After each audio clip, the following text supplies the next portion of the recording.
baie rowdy, baie geraas en goed. Hy het gevloek en geskree het aangegaan. Wie het gevloek en geskree? Hy Die oorledene. Ja, en die twee mense wat hom aangerand het. En hy het aan die tralies begin gryp in die hek en geskree, en hy moet hom net uitlos en hulle het nie.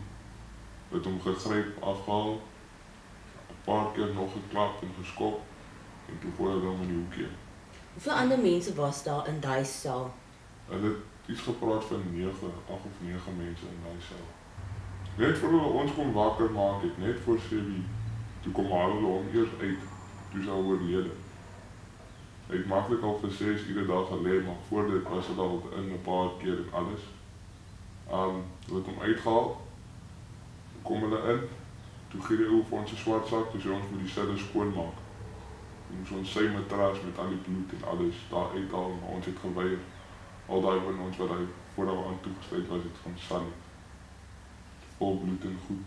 Toe moes ons die selle skoonmaak, toe vat een van die ander ouens die matras, toe gooi het net aan neer.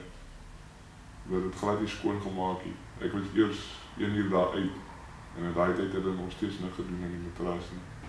En wat het die polisie gesê? Hoekom het hulle, het enigeen van julle vir hulle gevra, hoekom het hulle nie kom kyk wat aangaan toe hulle die geremoe en die geraas hoor en die man om hulp geskry het nie? Toe hulle my ontslaan het, toe vra ek hulle nou wat het gebeur, hoekom het hulle nie gekom nie, alles. Sê hulle weet nie, en dan gaan ek sê, toe sê ek alright, skwaai, dis julle probleem. Toe sê die een konstabeltjie vir my, maar hoekom het ek nie aan die deur gaan klop en gesê, hulle slaan hom nie.